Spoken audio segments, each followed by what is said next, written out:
Ondelatte raconte. Christophe Ondelatte. Je me lance dans une aventure périlleuse, mais je dois le reconnaître, passionnante.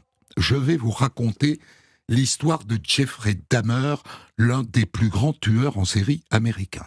Et je vais le faire, et c'est ça qui est périlleux, de son point de vue. C'est lui qui va vous raconter un par un les 17 meurtres qu'il a commis et les états d'âme qu'il a traversés.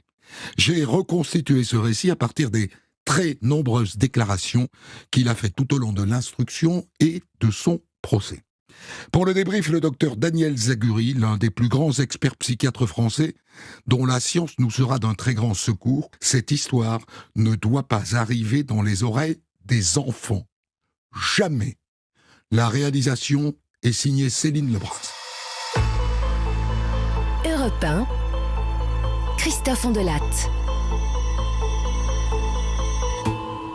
Ce que je vais vous raconter, je l'ai gardé enfoui en moi pendant des années.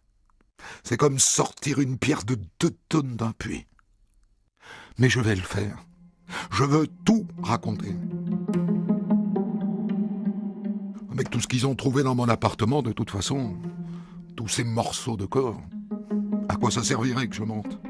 C'est fini pour moi. Alors vaut mieux que je parle, non?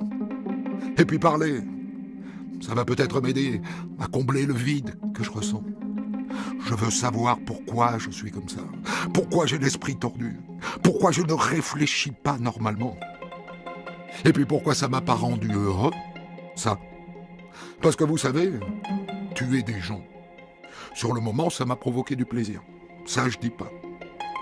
Mais dans le temps, ça ne m'en procure pas. Ça ne me rend pas plus heureux. Et pourtant, pendant toutes ces années, je l'ai fait. La première chose que je veux vous dire, c'est très important ça. Enfant, je n'ai pas vécu de traumatisme. Je n'ai pas été violé, je n'ai pas été battu, je n'ai rien subi qui me force à faire ça. Alors oui, mes parents se disputaient tout le temps, et mon père buvait.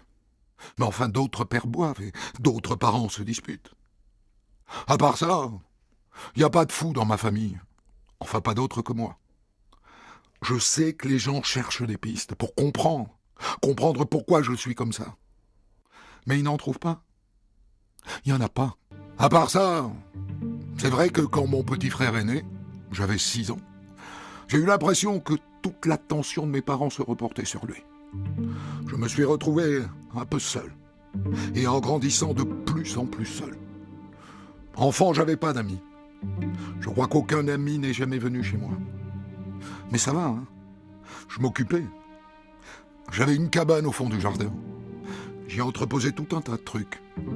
Par exemple, des ossements d'animaux. Quand j'allais dans la forêt et que je trouvais un animal mort, j'aimais bien le ramener à ma cabane et le découper. J'aimais bien voir comment c'était fait dedans. Les différentes parties du corps, le cœur, le foie, l'estomac, le sexe. Alors j'ai gardé les ossements. J'en avais plein. Des os de chien, de lapin, de renard, de rat, d'oiseaux aussi. Même si ça m'intéresse moins, les oiseaux. Ça ne nous ressemble pas. Alors qu'un lapin, c'est à peu près fait comme nous. Dans ma cabane, j'avais au moins, une 20aine de têtes de lapin. Je me souviens, je devais avoir 8 ans. J'ai trouvé un porcelet mort. Et j'ai juste ramené la tête à la cabane. Et j'ai enlevé toute la chair. Et puis les yeux, la cervelle, toute la peau, jusqu'à ce qu'il n'y ait plus que le crâne. Je savais que c'était morbide. Mais c'est pas moi qui les tués, hein. Attention. Moi, je me contentais de les ramasser. Déjà morts. Quand c'était trop tard, qu'il n'y avait plus rien à faire pour eux. Alors que moi, j'avais plein de trucs à apprendre en les disséquant. Et à quel âge est-ce que vous savez que vous êtes homosexuel? Je le sais, à la puberté. Vers mes 13 ans, je dirais. J'ai une première expérience avec un garçon de mon quartier vers les 14-15 ans. On est d'accord, hein, tous les deux. Il y a une cabane dans un arbre. On s'allonge ensemble dans la cabane. Et on s'embrasse. C'est tout. Ma solitude ne fait que grandir quand vers mes 18 ans, mes parents divorcent. Maintenant tu dégages, Lionel. Tu dégages de la maison. Mais où je vais aller vivre? Eh ben t'as qu'à aller vivre dans un motel. Ma mère met mon père à la porte. Et elle part elle aussi en emmenant mon petit frère. Et moi je reste seul à vivre dans la maison familiale. Seul. De plus en plus seul. Et je m'ennuie. Et c'est à ce moment-là que commencent mes fantasmes. Mon premier fantasme, c'est un jogger que je vois souvent près de chez moi. Je me demande ce qu'il a sous son t-shirt, celui-là. Il est musclé. C'est ça qui me plaît. Qu'est-ce que je fais? Je l'arrête et je lui parle. J'y arriverai pas. Et puis honnêtement, ce n'est pas vraiment parler avec lui que je veux. Je veux le toucher. C'est ça dont j'ai envie. Le toucher et qu'il se laisse faire. J'ai une idée. Je vais me cacher derrière cet arbre-là. Et dès qu'il passe, bim! Je lui colle des coups de batte de baseball, jusqu'à ce qu'il perde connaissance. Ça va être bien cool. Je vais pouvoir me blottir contre lui, toucher ses muscles et son torse. Mais zut, il vient de passer sans s'arrêter. Un peu comme mes fantasmes. Ce matin, je vais faire des courses.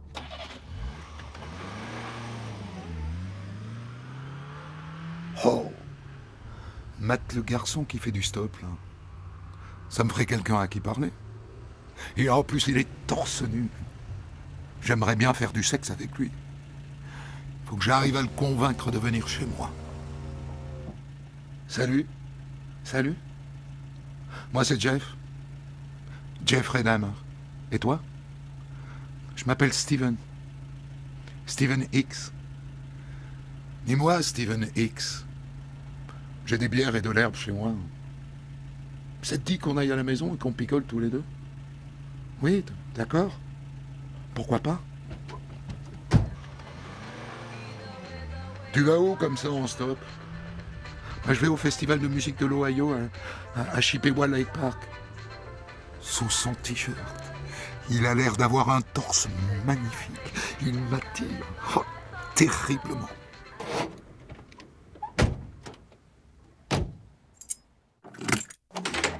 Ben voilà.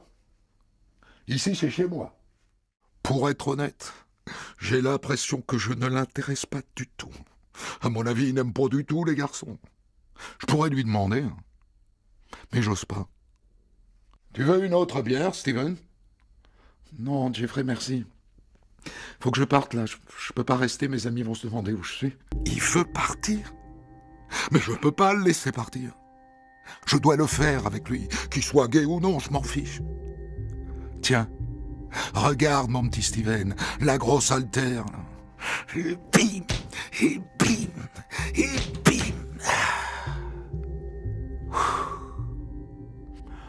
Alors ça ressemble à ça. Un mort. Putain. Comment j'en suis arrivé à faire ça à un autre humain?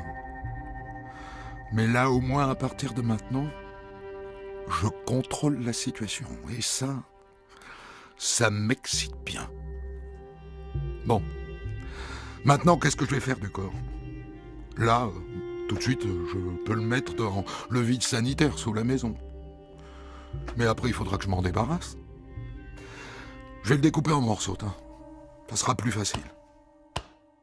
Et voilà pour les bras. Et voilà pour les jambes. Et voilà pour la tête. C'est le cœur, ça. Donc ça, si c'est le cœur, alors ça, c'est le foie. Vous voulez que je vous dise la vérité? Ça m'excite bien, découper tout ça. De voir comment c'est fait un corps dedans. Moi, je vais garder la tête, tiens.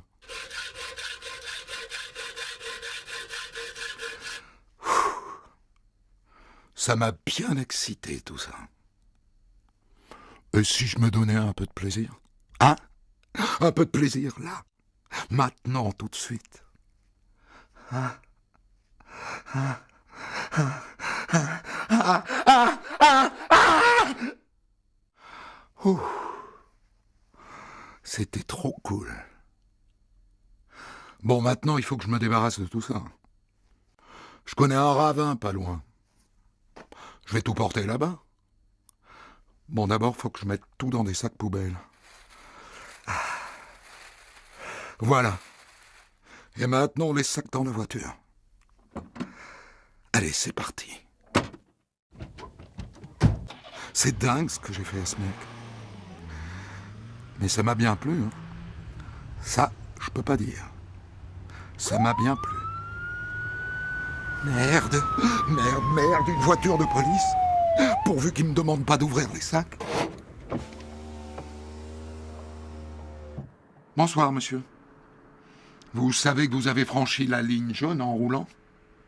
Ouais, sans doute une faute d'inattention. Je m'en veux.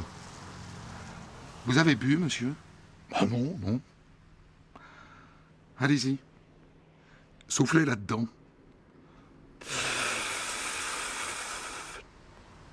Je suis tranquille. J'ai pas bu. Putain, le voilà qui regarde les sacs à l'arrière avec sa lampe de poche. C'est quoi ça derrière, monsieur? Oh, rien. Des poubelles, j'allais m'en débarrasser. Au milieu de la nuit, monsieur? Bah, j'arrivais pas à dormir. Très bien. Bonne route, monsieur, et la prochaine fois, vous veillez à pas franchir la ligne, hein? Bonsoir. Bon, tant pis, je fais demi-tour. C'est trop risqué d'aller jusqu'au ravin. Je remettrai les sacs dans le vide sanitaire. Et puis voilà. Mon père est rentré à la maison avec sa nouvelle femme. Il a trouvé des bouteilles partout. Il a bien vu que je fichais rien. Il veut m'envoyer à l'université. Pourquoi pas? Ça m'occupera. À la fac, j'ai trop picolé, je faisais rien. Et donc après mon père a voulu m'envoyer à l'armée. Ça m'a bien intéressé, l'armée. J'ai appris plein de trucs sur comment le corps humain est fait. Mais eux aussi m'ont viré à cause de l'alcool. C'est vrai, je bois trop. Alors voilà, je suis de retour à la maison.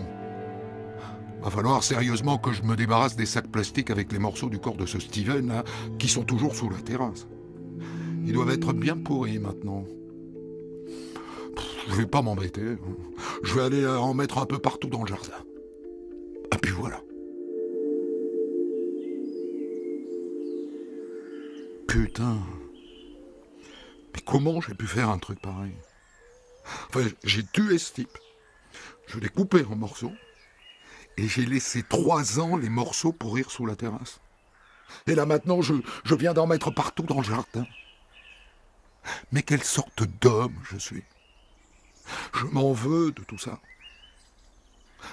Ouais, je m'en veux. Tu ne dois jamais recommencer, Jeff.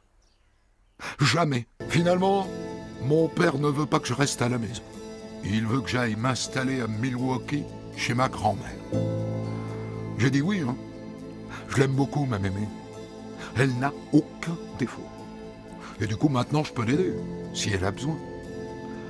Elle n'est pas au courant, hein, que j'aime les garçons. Ça vaut mieux. De toute façon, moi, j'aime pas ça, être gay. Si je pouvais changer, si je pouvais me débarrasser de ça, je vous jure que je le ferais tout de suite. Là, maintenant. Jeffrey? Jeffrey, tu es prêt pour aller à l'église? Ouais, je suis prêt, mémé. Eh ben, on y va. Je vais à l'église tous les dimanches avec mémé. Et je prie autant que je peux pour me débarrasser de ce truc, pour ne plus être attiré par les garçons. Mon Dieu, tu ne veux pas de ça, n'est-ce pas?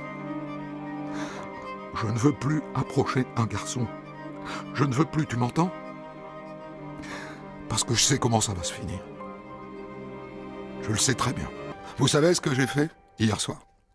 Je me suis laissé enfermer dans un magasin à la fermeture. Et j'ai volé un mannequin en plastique. Un beau mec avec un torse magnifique. Je l'ai rapporté chez mamie. Je l'ai mis dans le garage. Et tout à l'heure, je l'ai monté dans ma chambre. Je l'ai habillé. Et puis après, je l'ai déshabillé lentement.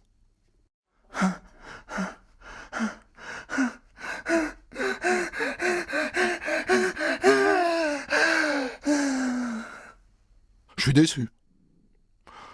Je pensais que ça me ferait le même effet qu'un homme. Mais honnêtement, c'est moins bien. Je vais le balancer. Ça sert à rien. Aujourd'hui, j'ai décidé d'aller à la bibliothèque pour lire. J'aime bien lire. Waouh! Il me plaît bien, le garçon d'à côté. Oh! Il vient de faire tomber un petit bout de papier. Dites, monsieur, c'est à vous le bout de papier là par terre? Oui, c'est à moi, oui. Mais ramassez-le, c'est pour vous. Ça vous dirait que je vous taille une pipe aux toilettes. Mais c'est le diable, ce garçon. C'est le diable qui vient me tenter. Ce type est en train de me faire replonger.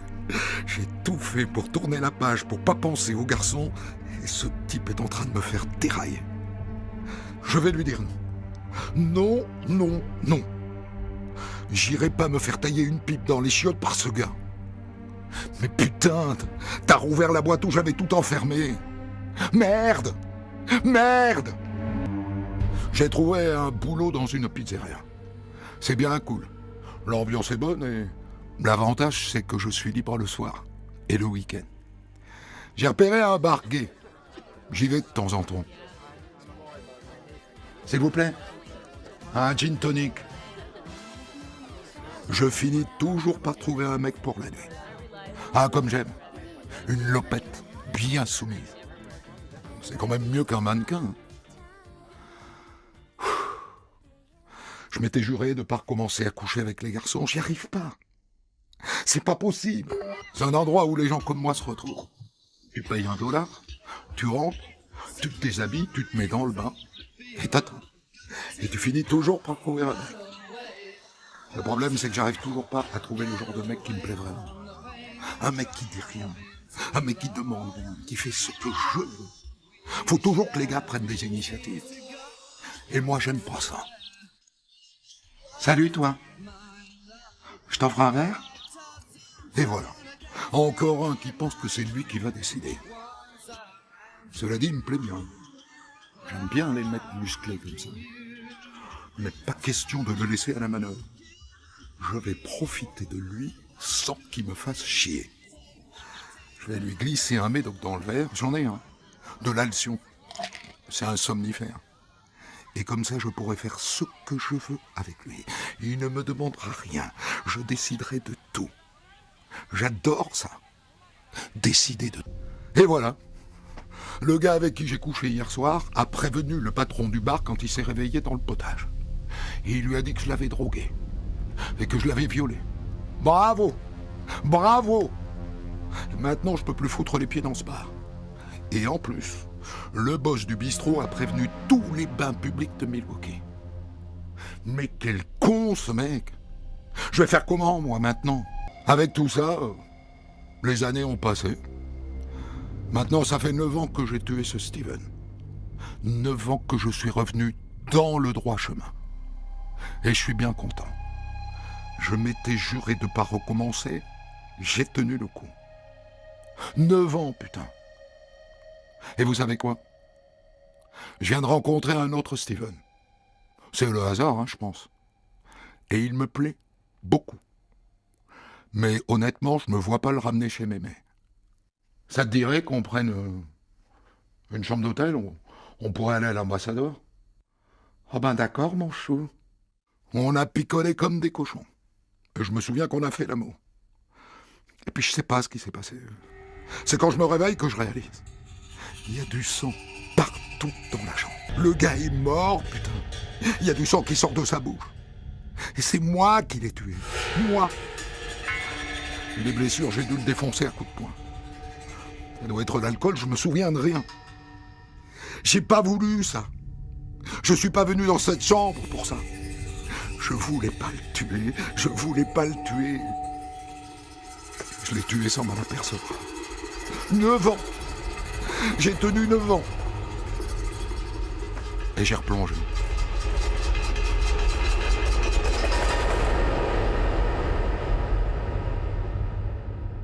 Bon. Maintenant, il faut que j'aille acheter une grande valise pour dégager ce cadavre. Je vais l'amener chez Mémé. Je vais le couper en morceaux dans la cave. Et je vais tout jeter à la poubelle.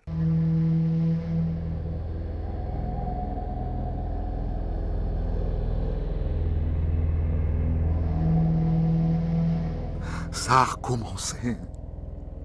J'avais juré de ne pas refaire ça. Et j'ai recommencé. J'y arrive pas, c'est plus fort que moi.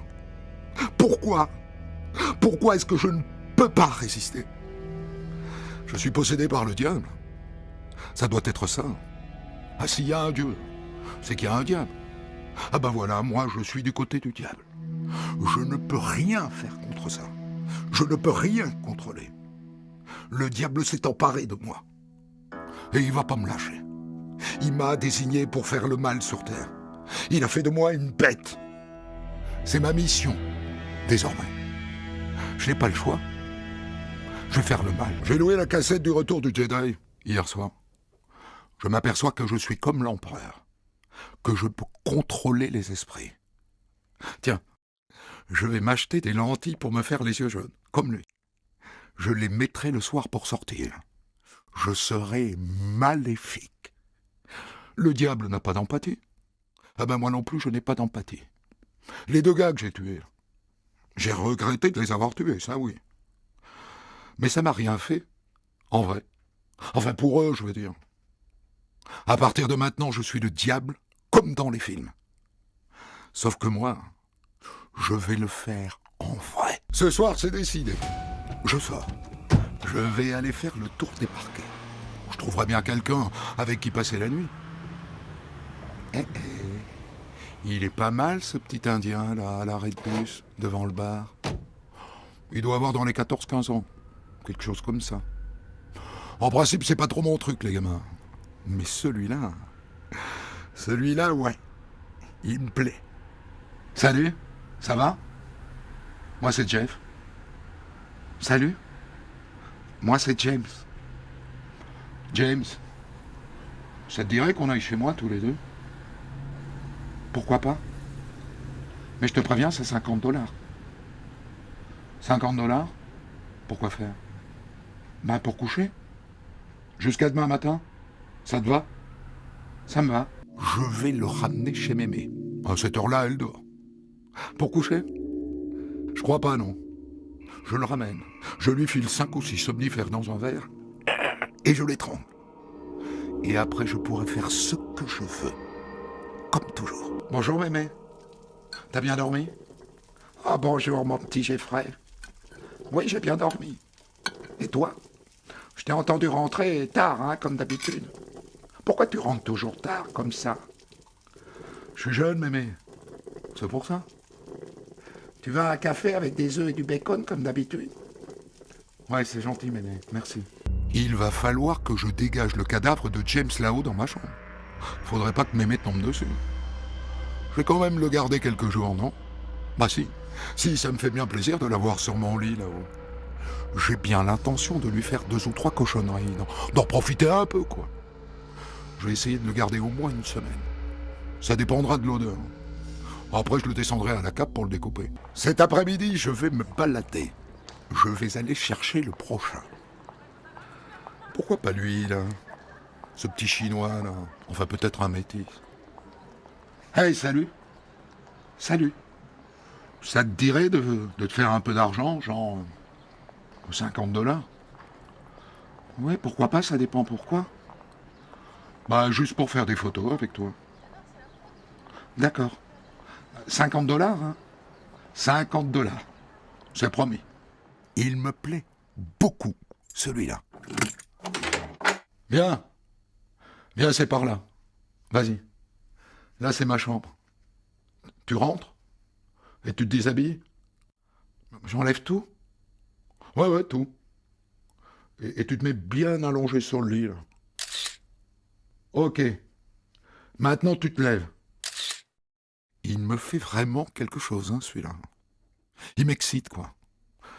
Mais je sais pas trop comment je vais m'y prendre. Ok, tu veux boire quelque chose? Oui, un café, je veux bien.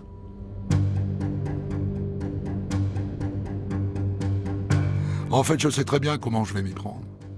Je vais lui mettre des somnifères dans son café. Voilà, 1, 2...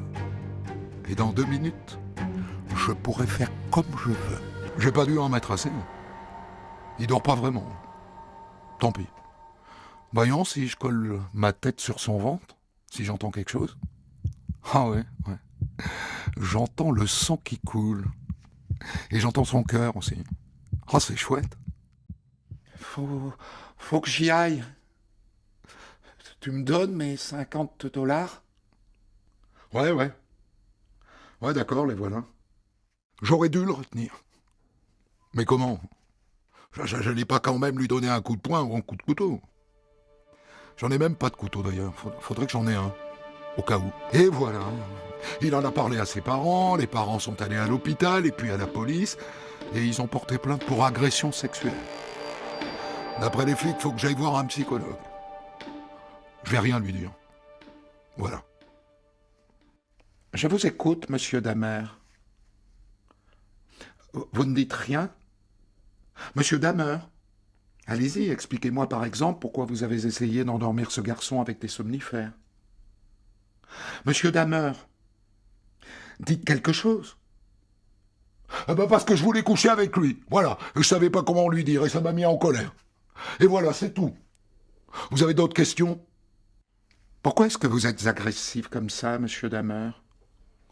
Parce que ça m'intéresse pas de vous parler. J'en ai rien à foutre de vous.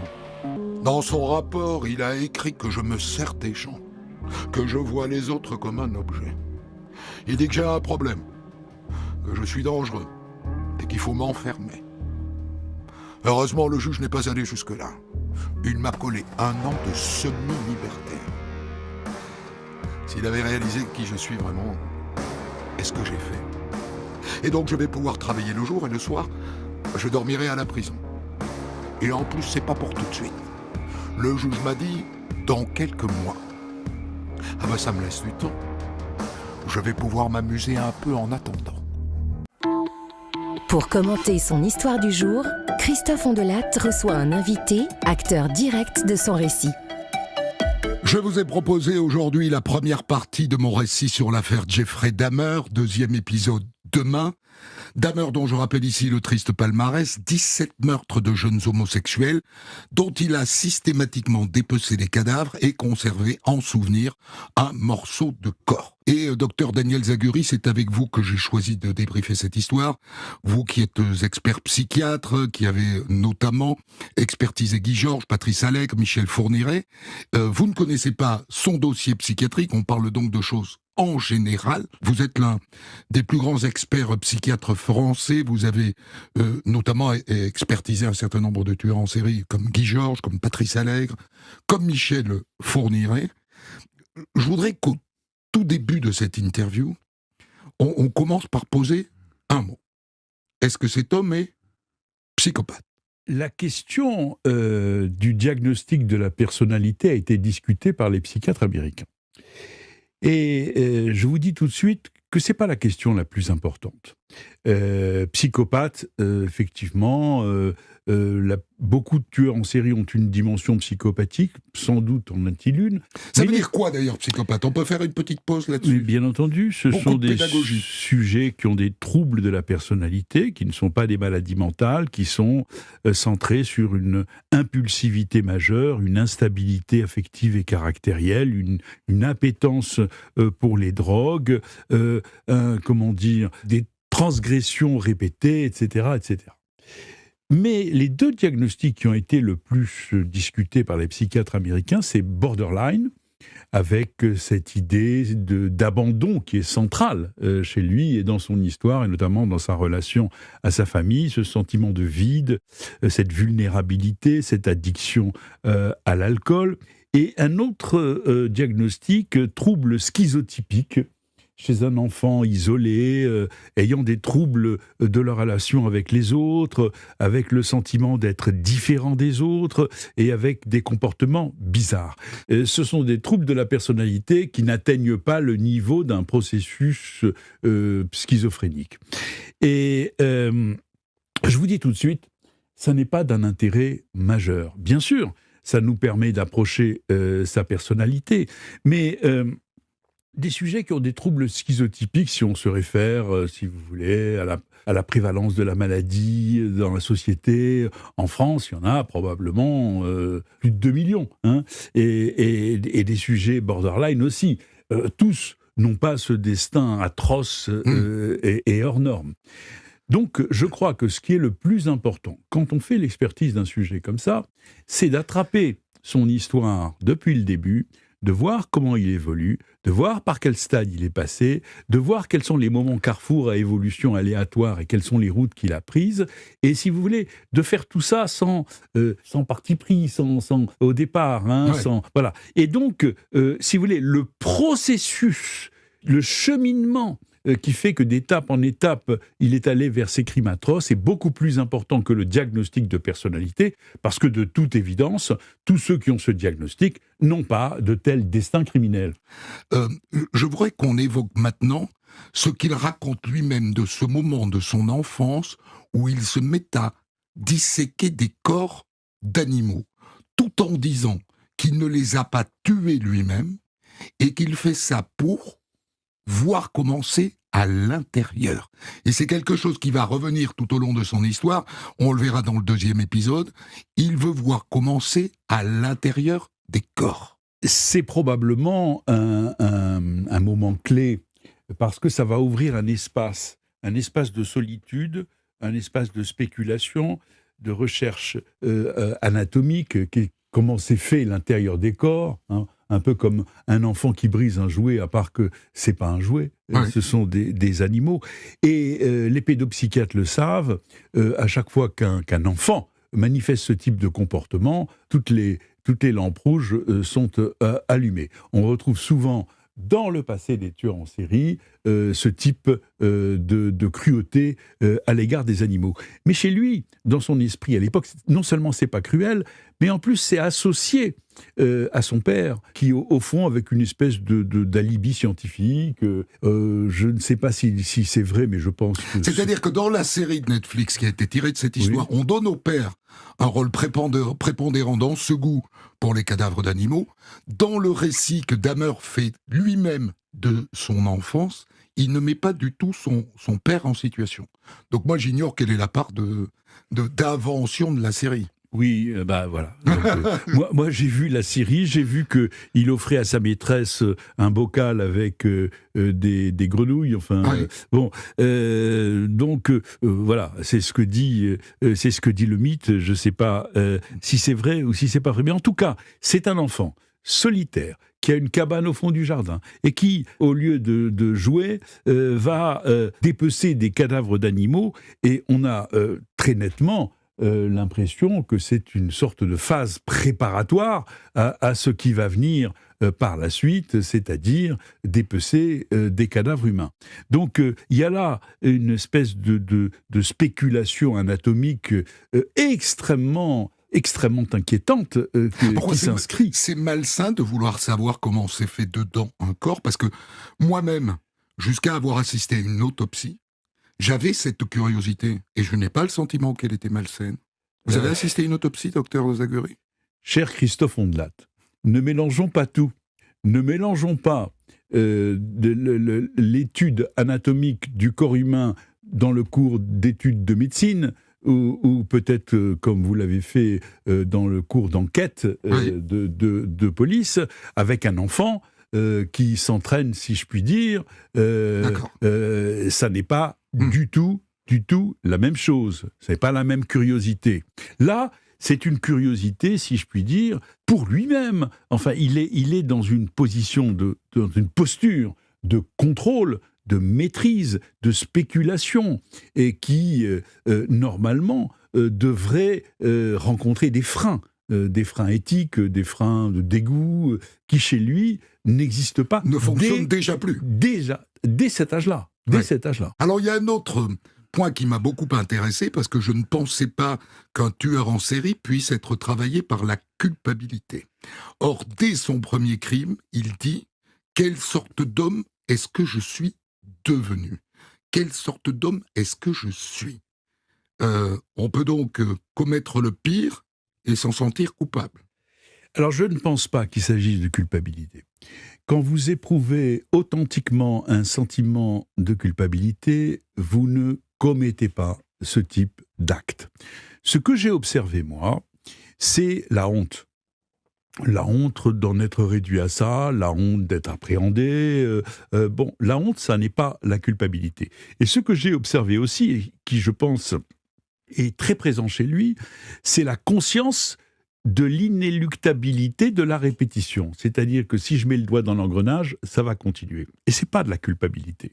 C'est pas de la culpabilité, c'est pas ce sentiment qui fait que vous vous dites que vous avez fait souffrir un autre et que c'est pas bien. Donc là, dans cette zone-là... Oui, il ne parle pas de l'autre quand il parle de la culpabilité, il parle de lui toujours. Absolument, absolument. Alors qu'il y a vraiment de récurrent dans le récit qu'il fait des différents crimes, et on le verra très bien dans le 2e épisode, c'est cette idée qu'il veut profiter de l'autre sans qu'il me fasse chier. C'est comme ça qu'il formule les choses. Et là, évidemment, on voit bien le côté narcissique du personnage, c'est-à-dire il veut prendre son plaisir comme il en a envie, sans se soucier une minute du plaisir de l'autre. Il veut tout décider. Mais ça va même très, très au-delà. Y a un psychanalyste italien, dont j'oublie évidemment le nom, qui avait dit que la nécrophilie, c'était le modèle absolu de la perversité.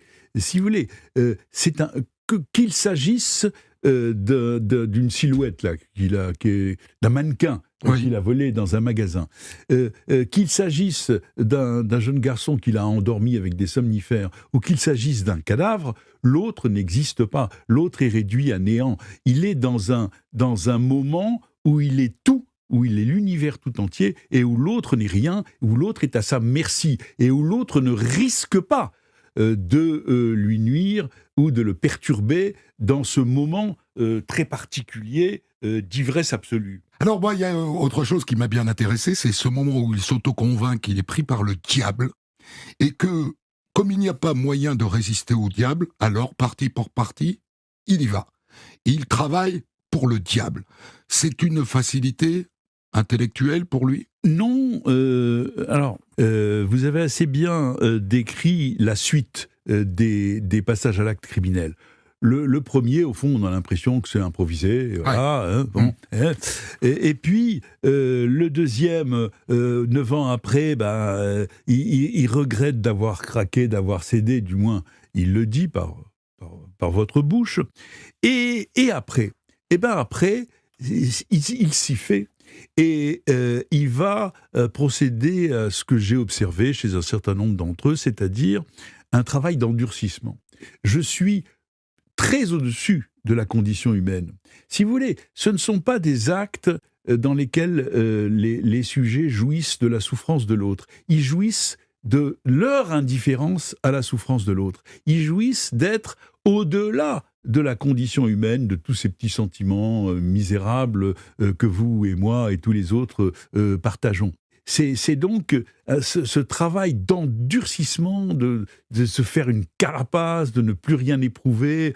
Le diable, ce sont juste des mots posés là-dessus.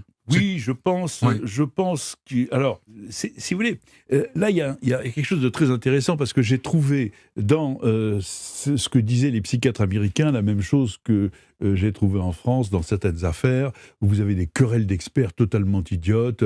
Les uns disent c'est un psychopathe, et les autres disent mais non, ils n'ont rien compris, c'est un pervers, et les autres disent mais non, c'est un schizophrène. C'est pour ça qu'il m'a semblé intéressant de faire un modèle un petit peu plus complexe, et c'est ce que j'appelle un tripôle à pondération variable, c'est-à-dire qu'il y a un pôle psychotique, un pôle psychopathique, un pôle pervers, et il y a un clivage, malgré tout, qui protège le sujet. Parce que ce garçon, alors je suis bien d'accord avec vous, c'est pas un parangon de normalité, mais enfin, c'est un petit marginal, alcoolique, quand on le regarde et quand on le croise, on ne peut pas avoir à l'esprit les horreurs qu'il a commises.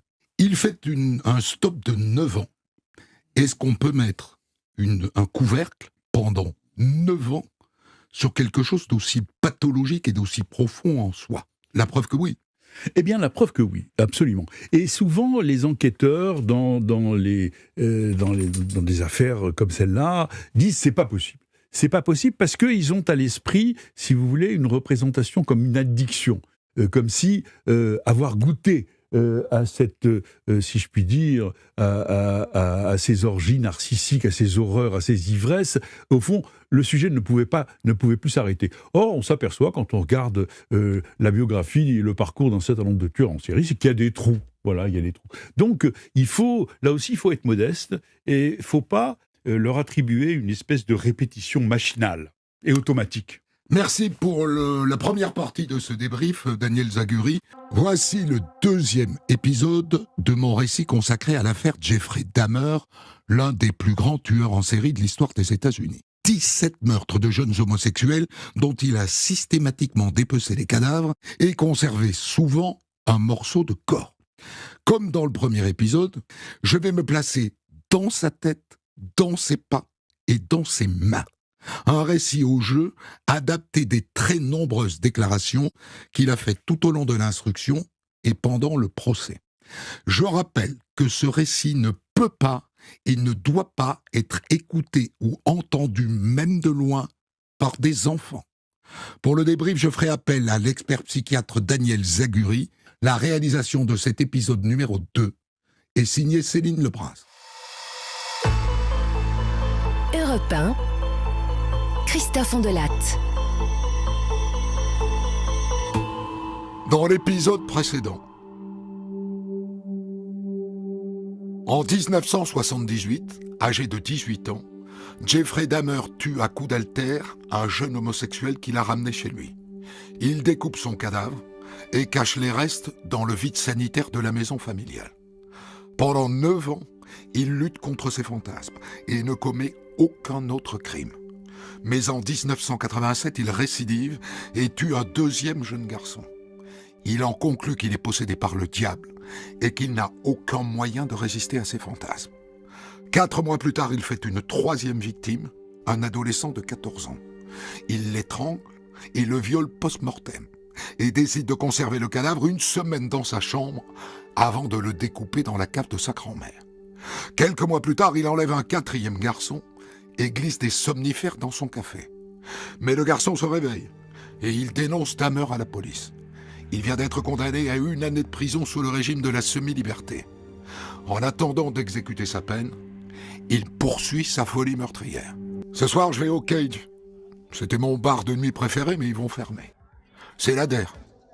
Waouh! Waouh, il est superbe, ce grand noir. J'aime bien les Afro-Américains. Pas que, hein. Mais je reconnais que j'ai un faible pour les Noirs. Et celui-là, son corps, nom de Dieu. Et puis son visage. Il est tout mignon. C'est tout ce que j'aime, ce gars. Salut, toi. Comment tu t'appelles? Tony. Ah ben salut, Tony. Moi, c'est Jeff. Enfin, Jeffrey. Salut, Jeffrey, ça va? Dis-moi, Tony, ça te dirait que... Enfin, tu vois, quoi. Tu veux qu'on baisse, c'est ça? Voilà, oui, c'est ça. Pas tout de suite, hein. On va encore profiter un peu de la fête. Va pour la fête. J'ai déjà pas mal picolé, alors un de plus, un de moins. Mais ce qui m'intéresse, moi, c'est la suite. Ce mec me plaît beaucoup, beaucoup, beaucoup. Eh, dis-moi, Jeff. Ça y est, on peut y aller, on va chez toi? J'ai un copain qui va nous déposer. Pourvu qu'on ne réveille pas Mémé. Je sens qu'elle me supporte plus trop, Mémé. Elle doit se douter de quelque chose. Les odeurs, tout ça dans la maison. Et puis tout ce temps que je passe à la cave. Mais je pense pas qu'elle sache vraiment. Cela dit, je pense qu'elle veut plus de moi. On a fait l'amour avec Tony dans ma chambre. Juste l'amour, hein. Je lui ai rien mis dans le verre, promis. Tiens, le voilà qui se réveille. Ah merde, il fait déjà jour. Jeffrey, faut que j'y aille. D'accord, mais je vais te préparer un café. Oh merci, c'est gentil.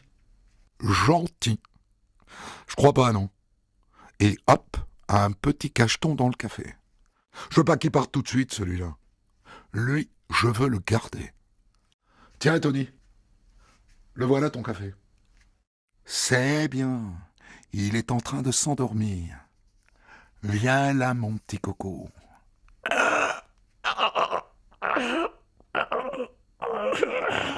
Ah bah voilà. Je l'ai étranglé. Est-ce que ça m'a donné du plaisir? Bah non. Enfin, pas autant que je le voudrais. C'est du gâchis, en fait. C'est un putain de gâchis. Bon, en attendant, comme il est super beau, je vais garder sa tête. Il a dit qu'il était mannequin, je vais quand même pas jeter sa tête à la poubelle. Je vais la mettre dans le baril blanc, là, que j'ai. Et je vais le remplir d'acétone. Comme ça, elle ne bougera pas. En fait, tant qu'à faire, je vais garder ses couilles aussi. C'est la première fois que je fais ça. Mais bon, il est super beau quand même. Hein. Et super bien monté. Tiens, je vais sortir la tête du bidon pour voir. Oh, c'est de la bouillie. On voit plus ses yeux. On voit plus son joli visage. Ça me fait plus aucun effet. Aucun. Ça ne m'excite plus du tout. Ça a servi à rien, tout ça. Je voulais le garder avec moi, parce qu'il était magnifique. Mais j'ai pas réussi à le garder, en fait. Bon, ça y est. J'ai fini ma peine de semi-liberté. Et là, je rentre à la maison. Mais j'ai bien compris que Mémé ne veut plus de moi chez elle. Je serai toujours avec toi, Geoffrey. Malgré ta condamnation, et même si je suis horrifié par ce que tu as fait. Mais tu pourras toujours compter sur moi. Mais tu comprends, je ne veux plus tous ces garçons qui passent à la maison. Le mieux, ça serait que tu te prennes un appartement. Tu comprends, hein, Geoffrey? Tu comprends? Je comprends. Je lui en veux pas du tout à Mémé. Et même d'une certaine manière, ça m'arrange d'avoir mon propre appartement. Je vais pouvoir inviter des garçons, les droguer et les étrangler sans que personne ne me dérange. Hier, j'ai rencontré un beau mec dans un bar. Comme d'habitude, je lui ai proposé de faire des photos nues chez moi. Et après, je l'ai étranglé, comme les autres. Et découpé en morceaux. Et maintenant, je ne vais pas pouvoir réduire tout ça en poudre à coups de masse. Chez Mémé, je le faisais dans la cave quand elle était à l'église. Mais ici, je peux pas le faire, vis-à-vis des voisins. Faut que je change de technique. Je vais aller m'acheter une grande marmite, hein, et je vais faire bouillir tous les morceaux dedans. Et après, je mettrai tout ça dans de l'acide. Et à la fin, je balancerai tout dans les toilettes. Avant de mettre tout ça dans la marmite, je vais prendre une photo, tiens. Il est où, mon Polaroid? Ah, le voilà. C'est la première fois que je fais ça. Prendre une photo de cadavre. Je sais pas pourquoi j'y ai pas pensé plus tôt. Ça me fera un souvenir. Je vais la mettre dans un album. Et celui-là, je vais quand même garder son crâne. Hier, j'ai rencontré un gars qui s'appelle Ernest, dans une librairie. Je lui ai donné $50 pour qu'il vienne à la maison. Et je l'ai drogué, je l'ai égorgé. J'ai pris des photos, et après je l'ai coupé en morceaux. Et cette fois, j'ai décidé de garder le squelette tout entier. Hier, dans la rue, j'ai rencontré un jeune gars qui s'appelle Thomas. Je n'ai pas fait l'amour avec lui. Je l'ai juste étranglé et après j'ai découpé son corps en petits morceaux. Et j'ai gardé des photos de ce moment-là, là, du découpage. Je vais les mettre dans mon album. Hier, j'ai étranglé un petit gars de 18 ans. Il s'appelle Curtis. Je l'ai drogué, je l'ai baisé et je l'ai étranglé. Le général, en revanche, que j'ai étranglé hier, j'ai fait l'amour à son cadavre. Lui aussi, j'ai gardé son crâne chez moi. Hier, ça m'a amusé. J'étais au bar Le Phénix et je suis tombé sur ce bon vieux Tony Hughes. Il est sourd-muet, figurez-vous. Quand il veut dire quelque chose, il écrit sur un petit carnet et il te tend un stylo pour répondre. Ça fait 2 ans qu'on se connaît tous les deux. Et je vais être honnête, hein, j'ai déjà couché avec lui plein de fois. Ah, salut mon petit Jeff. Ça va? Ouais, ça va. Ça te dit d'aller danser? Allez, viens. Celui-là, je veux le garder. J'en peux plus de garder que des crânes. C'est toujours décevant, les crânes. Je suis content de les avoir, hein. Mais ça me procure beaucoup moins de plaisir que ce que je pensais. Ça fait un moment que j'y pense à ça. En garder un vivant. Vivant, mais à moi. Ça y est. Il a avalé ses cachetons, le sourd-muet. Et maintenant, il dort comme un bébé. Pour essayer de le garder, il y a un truc auquel je pense depuis un moment. Je vais juste lui faire un petit trou dans la tête avec la perceuse, un tout petit trou. Voilà. C'est juste pour lui enlever un petit bout du cerveau. Pour qu'après il m'obéisse. Et maintenant, Je vais mettre un peu d'acide chlorhydrique dans le trou. Voilà. Si tout va bien, quand il va se réveiller, il sera comme un zombie. Il saura plus où il est. Je pourrai en faire ce que je veux. Je pourrai le garder des mois, des années peut-être, avec moi. Il s'est pas réveillé, Tony, putain. Il est mort. Je sais pas où j'ai merdé. Ça s'est pas du tout passé comme prévu. Pour une fois que je voulais garder quelqu'un vivant, je comprends pas ce qui s'est passé. Bon, je vais quand même garder son crâne. C'est toujours mieux que rien.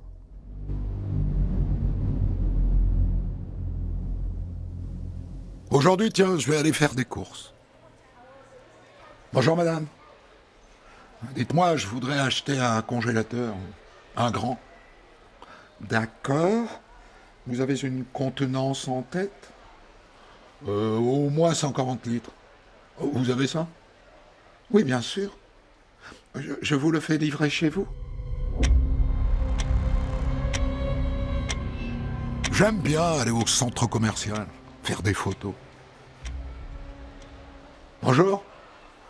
Je peux vous prendre en photo ? Pourquoi faire ? Non, juste parce que je trouve que vous êtes beau. Vous pourriez être mannequin, hein, je vous jure. Mannequin ? Quelle drôle d'idée. Je peux faire une photo alors ? Ouais, d'accord, mais rapide. Dites-moi, j'ai une idée. Vous viendriez pas chez moi faire les photos ? Je me dis que vous pourriez faire un book si vous décidez d'être mannequin. Je vous donne $50, ça vous va pour 50 ? Bon, d'accord.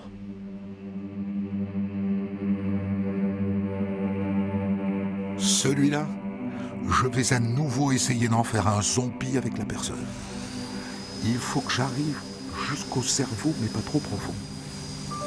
Voilà, 5 cm, c'est bien. Et maintenant, je vais mettre un peu d'acide dans le trou, mais pas trop, hein. J'en ai peut-être trop mis la dernière fois. Bon, ben maintenant, il n'y a plus qu'à attendre. Super! Il est en train de se réveiller.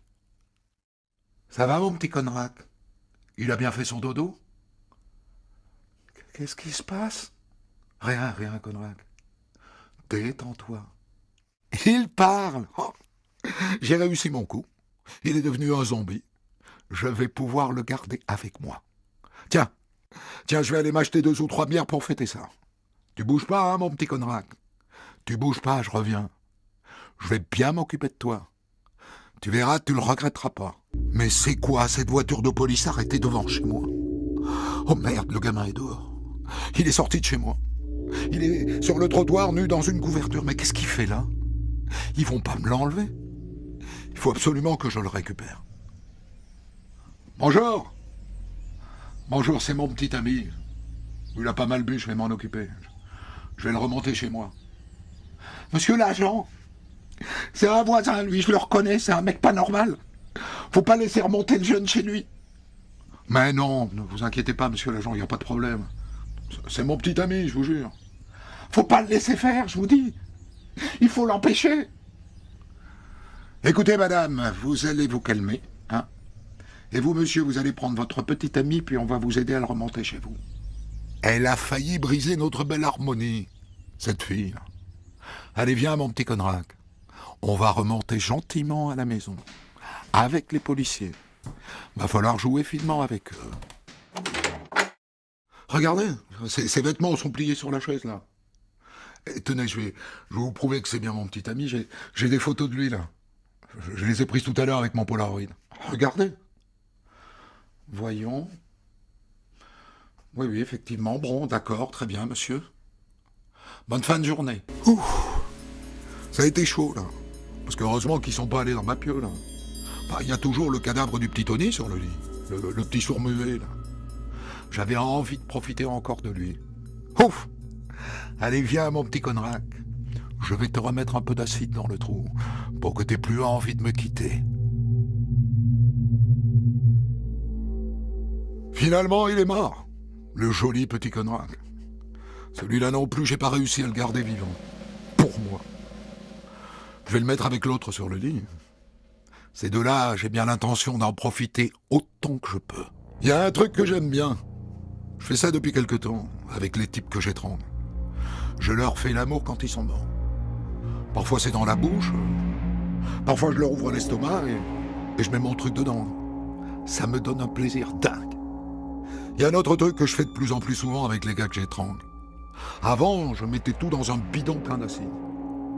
Maintenant, j'avoue qu'il m'arrive de garder des morceaux. Des morceaux avec de la viande, mais pas trop gras. Hein. Par exemple, une cuisse, ou alors un cœur. Mais attention, hein. J'en mange, mais c'est pas parce que j'ai faim. Hein. Je peux parfaitement aller m'acheter des trucs à manger. Non, si je les mange, c'est pour les garder avec moi.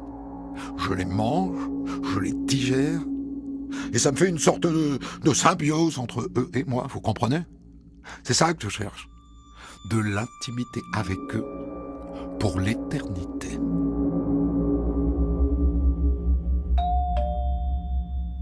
Tiens, hein? Qui ça peut bien être? Ah, c'est mon voisin d'en face. Bonjour, Jeff. Dis-moi, je viens te voir parce que il y a une drôle d'odeur qui vient de ton appartement, ça. Ça pue vraiment, quoi. Et avec ma femme, on voulait te dire qu'on supporte plus trop, tu comprends? Ouais, je comprends. Moi aussi, ça me gêne.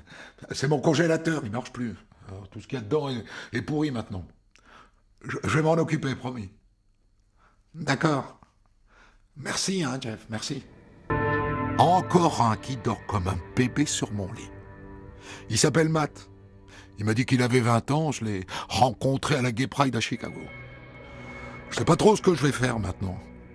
Est-ce que je l'étrangle tout de suite et après je vais travailler, ou alors est-ce que je ne l'étrangle pas tout de suite et je vais pas bosser?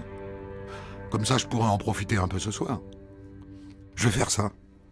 Au boulot j'y vais pas, tant pis. Ils vont me virer, ça c'est sûr, mais tant pis. Hier soir j'ai ramené un garçon de 23 ans qui s'appelle Jérémia. Je l'ai rencontré dans un bar gay à Chicago.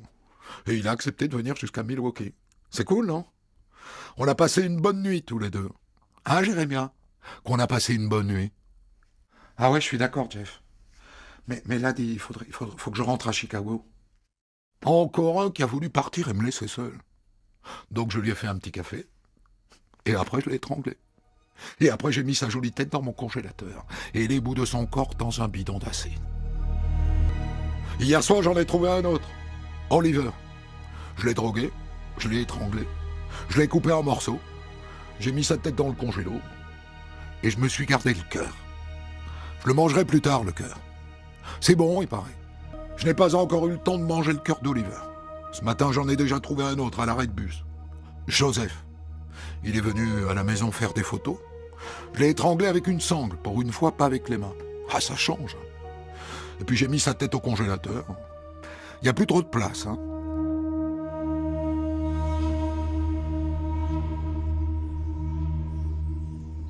Salut. Moi, c'est Jeff. Et toi? Moi, c'est Tracy. Salut. Dis-moi, Tracy, je voudrais te proposer un truc. Ça va te paraître bizarre, mais au fond, c'est pas si bizarre que ça. Je voudrais faire des photos de toi, mais juste des photos, hein. Comme tu me plais bien, j'aimerais bien garder un souvenir. Bon, d'accord, mais juste des photos, hein. Juste des photos, bien sûr. Je suis un mec qui fait juste des photos. Allez, viens, mon petit Tracy. Viens chez moi. On va faire des photos. Juste des photos. Je veux lui mettre les menottes. Et là, il se met à paniquer. Non, c'est bon, on arrête là. Attends, mon petit Tracy. J'ai même pas réussi à t'attacher le deuxième poignet au montant du lit. Calme-toi. Ça te dirait qu'on regarde un film, Tracy? Je voudrais rentrer, Jeff. On va regarder l'Exorciste 3, tiens. Tu vas voir, c'est super. Peut-être, Jeff, mais je voudrais rentrer chez moi. Pas tout de suite, Tracy. Enfin, on va regarder un peu le film, tous les deux.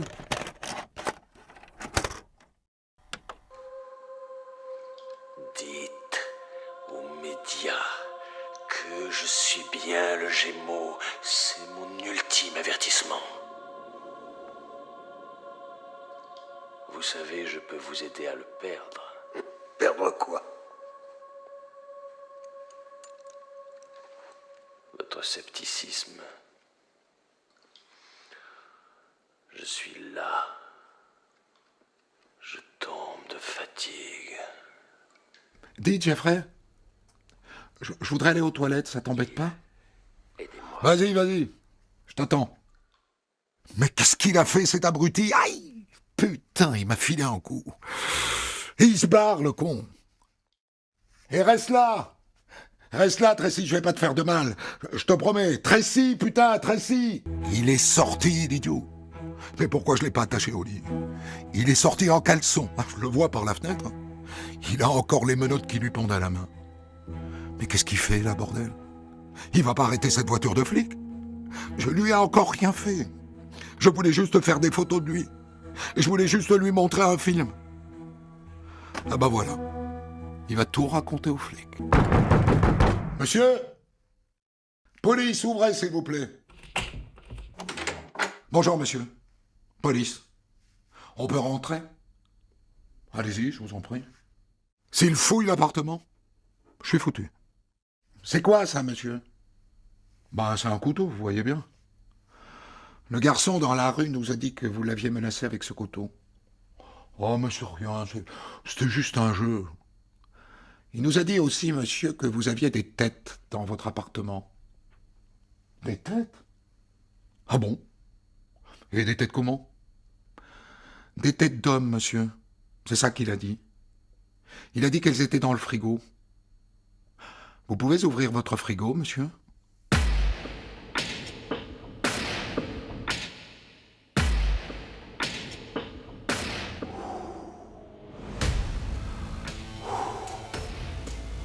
Cette fois, je suis cuit. Je suis cuit, c'est fini. Oui, il y a des têtes dans mon frigo. De belles têtes. Avec de beaux yeux. Bon, allez-y, ouvrez-le vous-même, le frigo. Monsieur, vous allez devoir nous suivre au poste de police.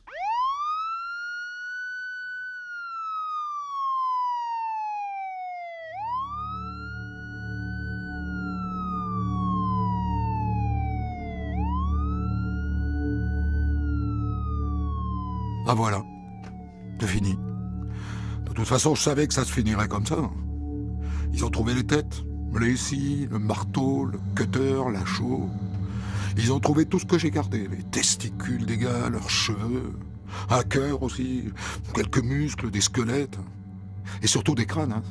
Il y en a 11, je crois, des crânes. C'est ça, oui, 11. C'était mon petit monde intime. J'étais avec eux tous. Ils y pouvaient plus rien. Maintenant qu'ils ont découvert tout ça, c'est fini, Jeffrey. C'est fini. Asseyez-vous, monsieur Damer. Asseyez-vous. Pourquoi est-ce que vous me tuez pas maintenant? Pour ce que j'ai commis. Tu vas d'abord commencer par me raconter. Tu veux un café? Ouais. Je pourrais avoir une cigarette aussi. Autant de café et de cigarettes que tu voudras. Mon avocat m'a dit que je ne devrais pas parler, que je ne devrais pas raconter. Mais enfin pourquoi? À quoi ça sert? Ils ont trouvé les têtes, les crânes, les squelettes, c'est trop tard. Je veux parler au contraire. Je veux tout dire. Depuis mon arrestation, les policiers viennent régulièrement me montrer des photos. Ce sont des clichés de personnes récemment disparues dans la région de Milwaukee. Regardez bien, monsieur Damer. Est-ce qu'il y a parmi ces gens-là quelques-unes de vos victimes? Ouais, celui-là, là. Celui-là, je l'ai étranglé.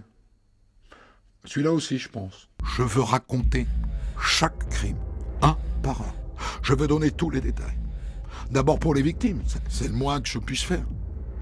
Et puis, de parler, de tout relier, ça m'aidera peut-être à comprendre. Vous avez des amis, Jeffrey? Non. Vous n'avez jamais organisé de soirée à la maison avec des amis? Non. Jamais.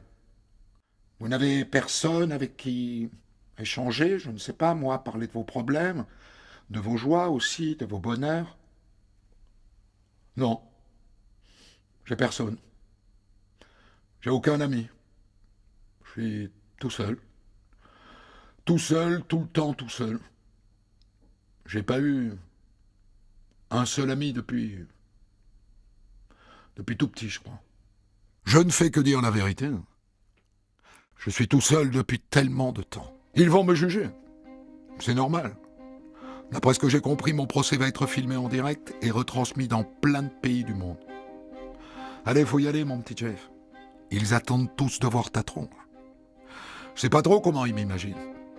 Très laid, sans doute. Un type avec une tête de monstre et des dents de vampire. Ils seront déçus. Mais je comprends qu'ils me voient comme une bête. Mais ça n'est pas un animal que je suis, en vérité. Je suis fou. Qui d'autre qu'un fou peut faire ce que j'ai fait? Mon père est d'accord là-dessus. Je suis fou. Levez-vous. Branche 33 du tribunal de Milwaukee en séance. L'honorable Lawrence C. Graham préside. Asseyez-vous. Mon avocat m'a dit qu'il allait essayer de plaider la folie. J'accepte la responsabilité de vous prouver que ça n'était pas un homme diabolique, mais que c'était un homme malade. Il était hors contrôle. Il était en roue libre sur le chemin de la folie. Le problème, c'est que les psychiatres ne m'ont trouvé aucune maladie mentale qui puisse excuser ce que j'ai fait. Je ne suis pas schizophrène. Je sais ce qu'est le bien et ce qu'est le mal, et je sais que ce que j'ai fait, c'est mal. Ils disent que j'avais la capacité de me contrôler. Et voilà, c'est fait. Le jury vient de décider que je suis sain d'esprit.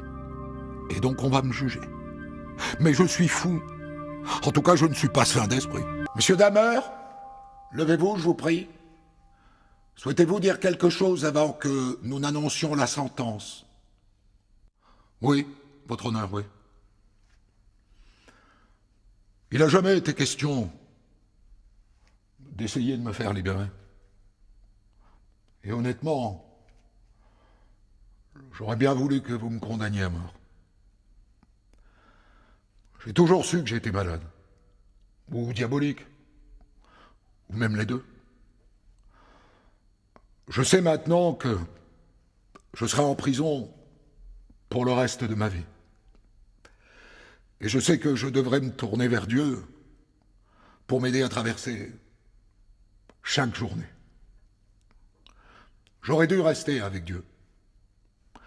J'ai essayé, j'ai échoué, et j'ai déclenché un holocauste. Je crois que seul notre Seigneur Jésus-Christ peut me sauver de mes péchés. Monsieur Dahmer, le jury vous condamne à 15 peines consécutives d'emprisonnement à vie, sans possibilité de libération anticipée. Après 2 années passées à l'isolement, Jeffrey Dahmer demande lui-même à rejoindre les autres détenus de sa prison. Il est assassiné par un autre prisonnier le 28 novembre 1994. Pour commenter son histoire du jour, Christophe Ondelat reçoit un invité, acteur direct de son récit. Je vous ai proposé le 2e épisode de mon récit sur l'affaire Jeffrey Dahmer, l'un des plus grands tueurs en série de l'histoire américaine, 17 jeunes homosexuels qu'il a tués et dépecés et conservés parfois dans des bocaux ou dans un congélateur, et notamment toute une quantité de têtes qu'on a retrouvées dans son frigo, 11 exactement. Et je débriefe cette histoire avec vous, docteur Daniel Zaguri, qui est l'un des plus grands experts psychiatres français, expert notamment d'un certain nombre de tueurs en série français, comme Michel Fourniret. Il dit qu'il est fou. On lui répond qu'il n'est pas fou. Il est jugé, condamné à la prison à vie x 15, et il est tué en prison. Je vous dis, moi, qu'il est fou. Qu'est-ce que vous pouvez me dire? Ah ben, je vais vous dire que vous n'êtes pas psychiatre, que vous n'êtes pas expert. Mais moi, j'ai envie de vous dire quelque chose avant tout, parce que quand je vais aux assises et que j'essaie de rendre compte de situations absolument terribles, je me mets à la place de l'auditoire. Et là, il y a vraiment une suite lancinante, terrifiante, de situations qui vraiment nous laissent dans l'incapacité de les penser. Ça dépasse l'entendement, c'est la formule habituelle, c'est-à-dire qu'on ne peut pas les penser. Et donc, par rapport à ça, j'essaie d'être le plus sobre possible et de répondre aux questions qui me sont posées là où elles sont posées. Vous voyez, et alors, fou, pas fou, au sens populaire, oui, il est fou. Au sens populaire, on est en face de quelque chose d'absolument hors norme, terrifiant, et c'est pas les diagnostics de borderline ou de troubles de la personnalité schizotypique qui vont nous apporter quelque chose. Encore que j'insiste beaucoup sur un autre point, qui est que nous n'avons pas à répondre à la question du pourquoi. La question du pourquoi, c'est une question métaphysique, c'est une question à poser à Dieu.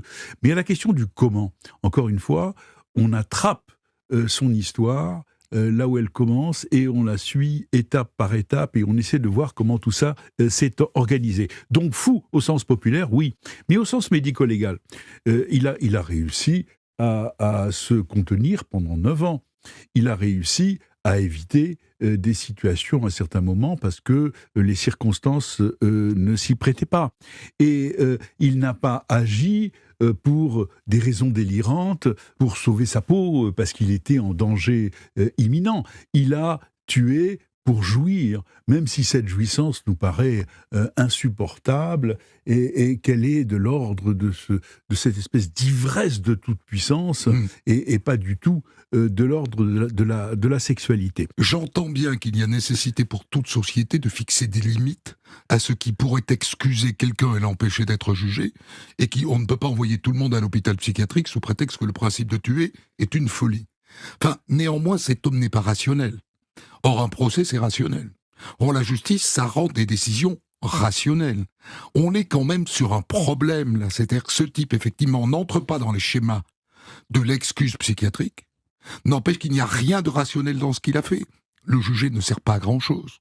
Quand on va aux assises régulièrement, est-ce que vous croyez qu'on voit des crimes rationnels ? Non, on voit des passions humaines. Et d'ailleurs, vous faites une émission par jour sur les passions humaines, sur des choses absolument incroyables. Et si un écrivain vendait ce scénario, personne ne le prendrait parce qu'on dit mais c'est pas crédible, c'est pas crédible. Donc la réalité dépasse la fiction tous les jours dans les cours d'assises. Eh bien, non, bien sûr que c'est pas rationnel, mais il y a très peu de crimes rationnels. Vous savez, le sujet qui en délibère avec lui-même, qui n'est pas censé ignorer la loi, qui réfléchit aux conséquences de ses actes et qui les commet de façon rationnelle, il n'y en a pas beaucoup devant les cours d'assises. Mais donc, est-ce que vous êtes d'accord, attendez, pardon, est-ce que vous êtes d'accord pour dire que par nécessité sociale, on a fixé une limite et que vous l'appliquez, et que la limite est les psychotiques, les délirants, excuse, tous les autres, pas d'excuses, parce qu'on ne peut pas excuser tout le monde. Non, nous n'excusons pas. Nous disons, on peut très bien être psychotique et responsable. La question est de savoir quel est le processus qui a mené à l'acte.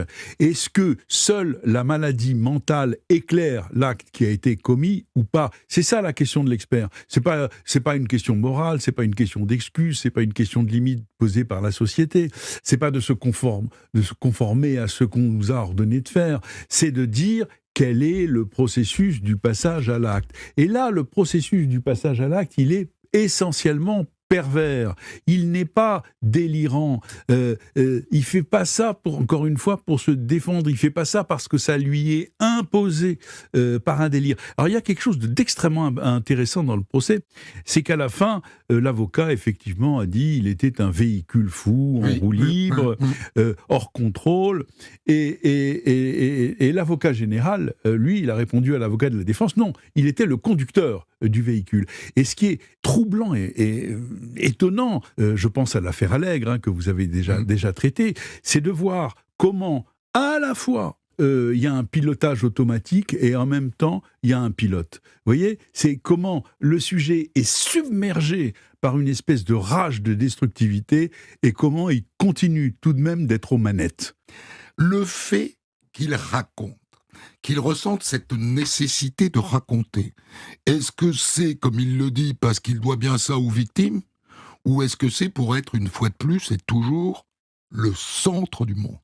Non, je ne le crois pas. Ça, c'est le mythe du tueur en série américain qui, effectivement, continue de vouloir épater la galerie médiatique, etc., et qu'on va interviewer en prison et qui va vous raconter des choses plus horribles les unes que les autres.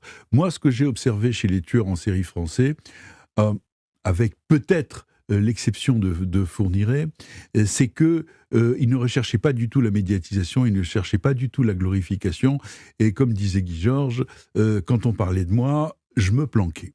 Donc, je ne crois pas du tout que, dans son cas à lui, il ne semble pas que ce soit la gloriole médiatique qui l'attire. Non, et on est... Il veut rendre service. Au fond, il ne sait pas, si vous voulez, il ne sait pas, il sait qu'il l'a fait, il sait comment il l'a fait, mais il ne sait pas pourquoi il l'a fait.